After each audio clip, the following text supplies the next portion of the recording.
They told everyone I was the ungrateful daughter, said I broke my mother's heart by refusing to follow the path they chose for me. They whispered at family gatherings about how I threw away my chances and disappointed everyone who believed in me. But the truth doesn't need to be loud. It just waits for the right time to show itself. If you believe in rebuilding your life quietly, in finding strength when everyone expects you to stay broken, subscribe to the channel. Because sometimes, the biggest victories are the ones nobody sees coming. My name is Amelia. I'm 32 years old. I live in a small apartment in Chicago. I make my own coffee every morning. The same blue ceramic mug my mom gave me for my 18th birthday, before everything went wrong. I pay my own bills with money I earned, helping people tell their stories. And my family still thinks I'm the one who ruined everything. I was supposed to be married by 22. The obedient daughter. The one who would make the family proud by choosing safety over everything else. At least until I wasn't. Growing up, my father had my whole life planned out like a business meeting. Graduate high school, go to college for something practical, meet a nice young man from a good family, get married, have children, never ask questions, never want more. Marriage is security, Amelia, he would say every Sunday at dinner. Love is nice, but security pays the bills. A good husband will take care of you when life gets hard. My mother would nod along, but sometimes I caught her staring out the window with sad eyes, like she was remembering dreams she'd given up long ago. When I was 20, I met David at church. He was everything my father ordered from his catalog of perfect husbands. Stable job at his father's insurance company. Polite. Quiet. The kind of man who would never cause trouble or ask difficult questions. Our dates felt like job interviews. Both families watched, evaluated, planning our future before we even knew each other's favorite colors. He's perfect for you, everyone said. Safe, reliable, you're so lucky. But I felt nothing. No butterflies, no excitement. Just emptiness, when I imagined spending my whole life with someone who felt like a stranger. I refused to marry David when my father demanded it. It wasn't because David was a bad person. He wasn't mean or cruel. I just couldn't imagine building a life with someone I didn't love, someone who didn't really know me. The conversation happened after Sunday dinner. Dad had invited David's family over, and everyone was expecting an engagement announcement. Instead, I asked to speak with my father alone. I'm not ready to marry David, I told him in his office. I don't love him. I want to finish college first. Maybe figure out what I want to do with my life. His face went through shock, then disappointment, then anger. Figure out what you want? He said slowly. You're my daughter. You have a good family, good opportunities. What more do you need to figure out? I don't love him, Dad. Love. He said the word like it tasted bad. You think love pays rent? David is offering you a future. Security. And you want to throw it away for what? To find yourself? We argued for hours. My mother tried to help, suggesting we wait 6 months. But Dad was done talking. You'll marry David by Christmas, or you'll figure out how to take care of yourself, he said. Because I won't keep paying for your selfish dreams. For months, the pressure got worse. Family dinners became lectures about being grateful. Relatives took me aside to explain how lucky I was. My sister Emma, who had married young and had 2 kids, became the perfect example of how daughters should behave. Just say yes, Emma would whisper to me. Make everyone happy.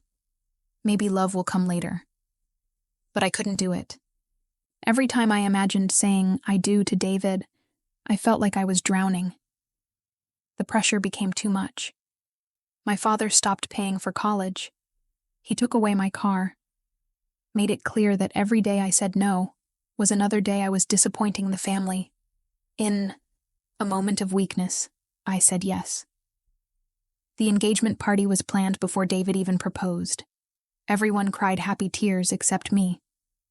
I felt like I was watching someone else's life happen.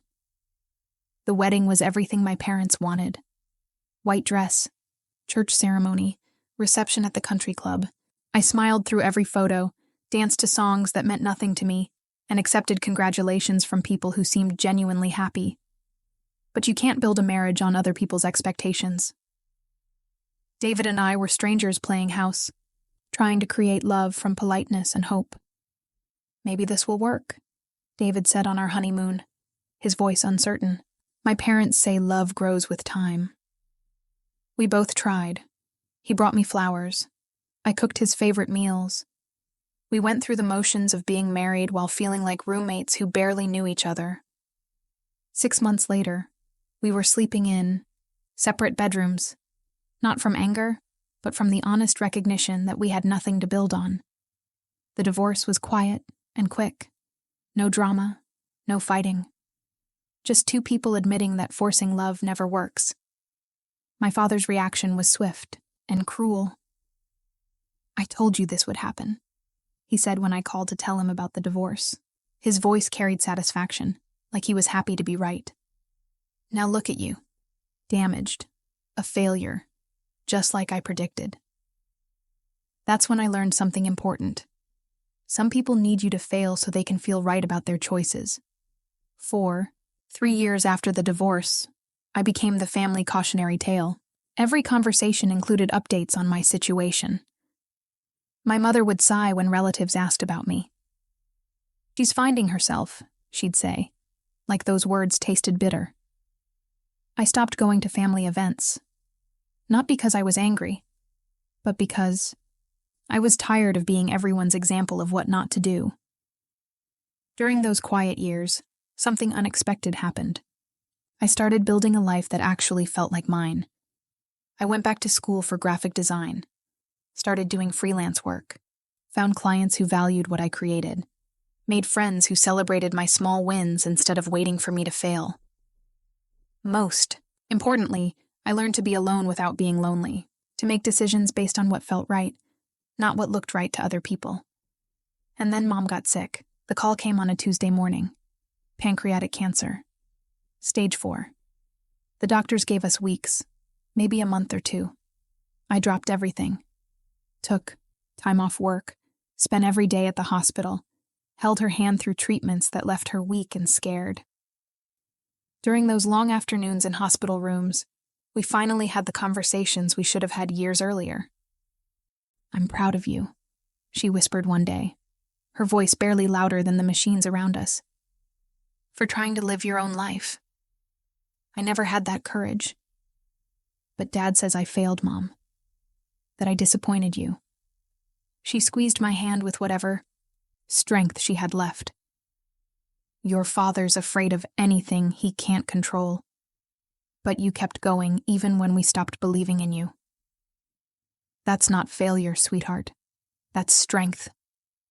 Those words became my anchor during the hardest weeks of her illness. Even as her body got weaker, her spirit stayed strong. She made me promise to keep building whatever life felt true to me. When she passed on a Thursday evening, I felt like half my world had disappeared. But I also felt something else, a responsibility to honor her faith in me. Planning a funeral should be about love and memory and helping each other through grief. But my father turned it into one last act of control. The phone call came 2 days after Mom died. I was sitting in my apartment, surrounded by photos and tissues, trying to write something meaningful about the woman who had meant everything to me. "You won't be at the service," my father said without any hello. "What do you mean?" I asked, certain I'd heard wrong. "The funeral. You're not welcome. You broke your mother's heart with your choices. You wasted every opportunity we gave you. I won't have her memory ruined by your presence." The words hit me like ice water. "Dad, please. She was my mother too. I need to say goodbye." "You should have thought about that before you decided to be selfish," he said. "Actions have consequences. Now you get to live with yours." The line went dead. I sat there holding the phone for hours, waiting for him to call back and say grief had made him say terrible things. But the phone stayed silent. I called my aunt, my cousins, anyone who might help. But my father had been smart about it. He told everyone I was having a breakdown and needed space to process my grief privately. He painted himself as the caring father, protecting his troubled daughter. The manipulation was perfect and heartbreaking. The morning of the funeral, I drove to the cemetery anyway.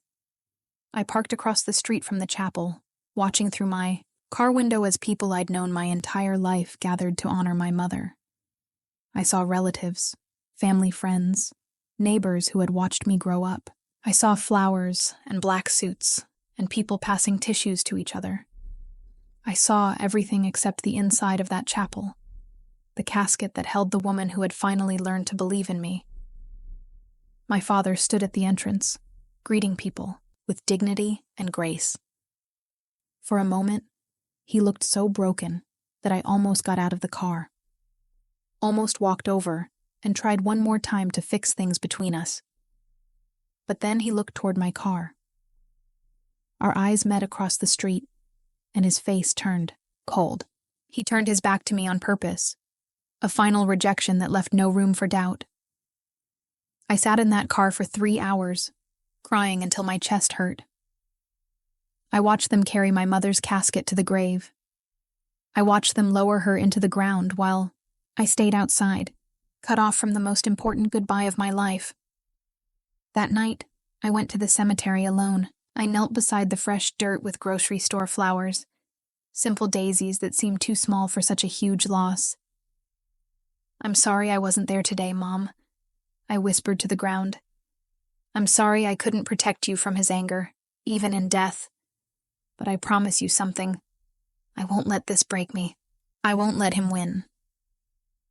The months after the funeral were the darkest of my life. Grief is hard enough when you have support and shared memories to comfort you. But grief in isolation is a special kind of hell. I had to learn how to mourn without the rituals that usually help people heal.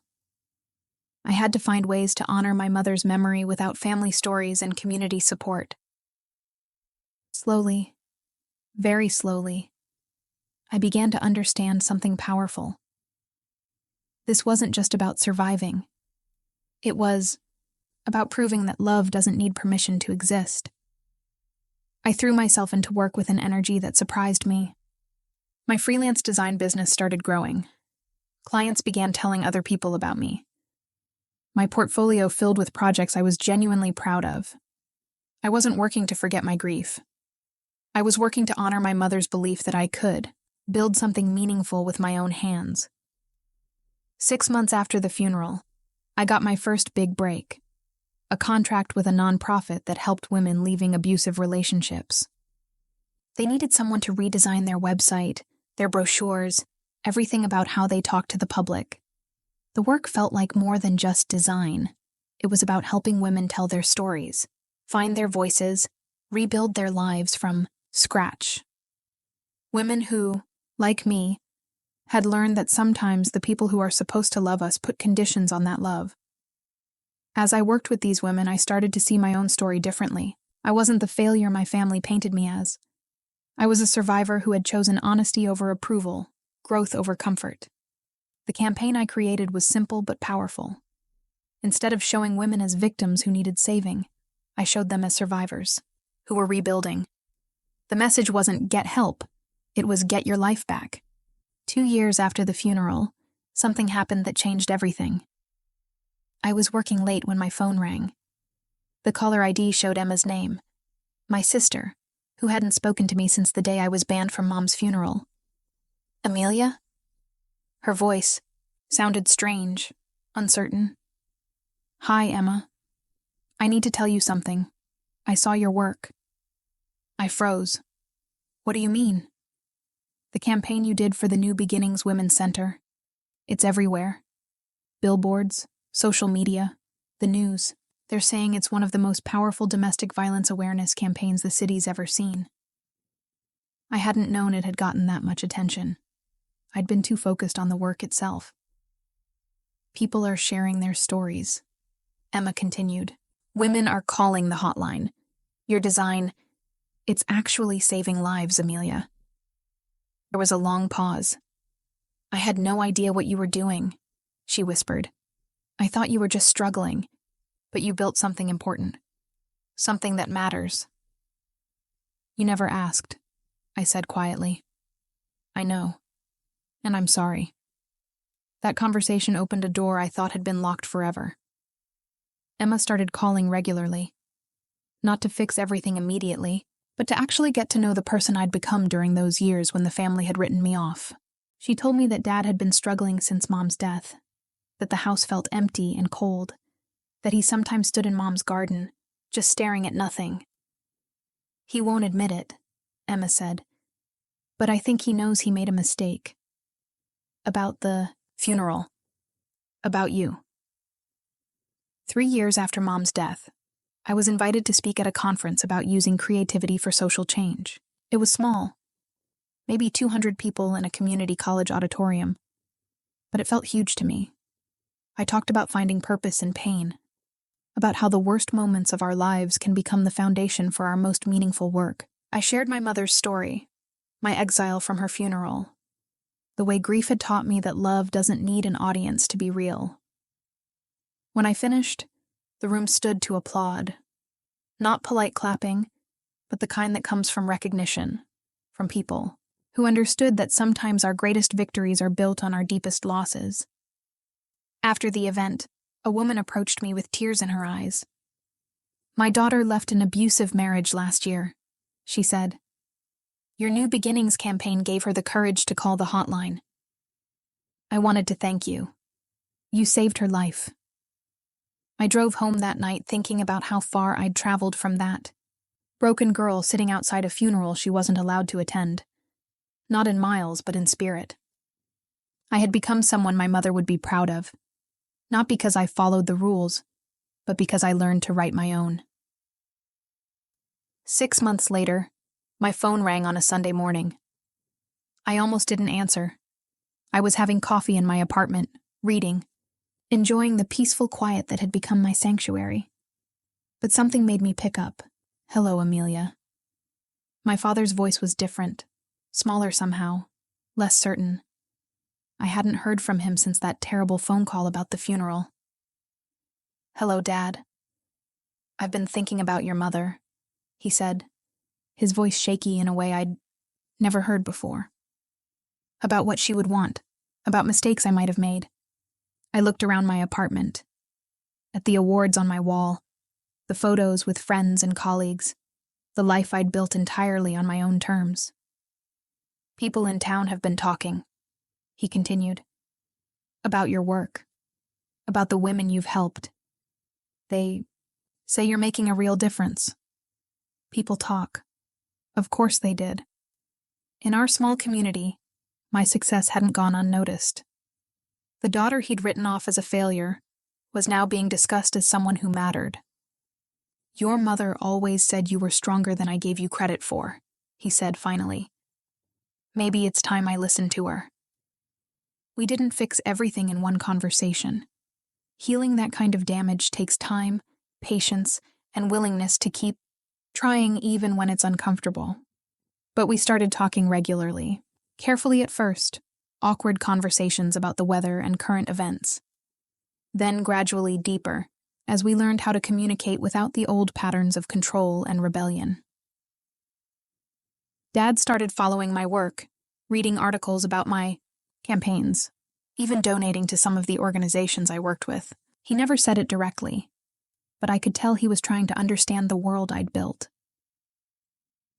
6 months after that first phone call, he asked if he could visit my office. I almost said no. The thought of him in my space, seeing the life I'd built, without his approval, felt scary. But something in his voice, a humility I'd never heard before, made me say yes. When he saw my office, the walls covered with campaigns for organizations that helped people rebuild their lives, the awards recognizing work that mattered, the thank you letters from people whose stories I'd helped tell, his eyes filled with tears. Your mother would be so proud, he said, his voice barely above a whisper. This is exactly what she always said you'd do. Help people who need someone to believe in them. We did rebuild a relationship, slowly and carefully. My father, humbled by age and loneliness, was different from the man who had banned me from my mother's funeral. He never fully apologized for that cruelty, but he stopped trying to control the life I'd built. But the real victory wasn't in his eventual acceptance. It wasn't even in proving him wrong about my potential. The real victory was in the woman I'd become during those years of exile. The victory was in discovering that I could survive the loss of everyone who was supposed to love me and still find ways to love myself. It was in learning that approval from others is a gift, not a necessity. Last month, I stood at my mother's grave, not as a broken daughter seeking forgiveness, but as a whole woman keeping a promise. "I made it, Mom," I whispered to her headstone. "I became the person you always said I could be, and nobody, not even Dad, can take that away from me now." Today, my design work focuses on organizations that help people rebuild their lives. I've learned that the sweetest revenge against those who doubt us isn't in making them suffer. It's in living so fully, so honestly, so successfully that their doubts become meaningless. My father thought he was punishing me when he banned me from that funeral. He thought he was teaching me a lesson about respect and consequences. But what he actually did was set me free. Free from needing his approval. Free from the weight of his expectations. Free to discover who I really was when nobody was watching. Nobody was judging. Nobody was controlling. The daughter he tried to break became unbreakable. The daughter he dismissed as a failure became someone who helps other people find their strength.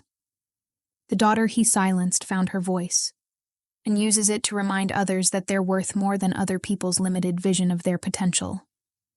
Where are you watching from today? I'd love to know what part of the world you're in, and whether this story touched something in your own journey. Drop a comment below and share your thoughts. You never know who might need to read your words. If this story spoke to you and you believe in quiet victories, in building strength from broken pieces, in dreams that refuse to stay buried, make sure to subscribe to the channel. There's so much more ahead, and I'd be honored to share it with you.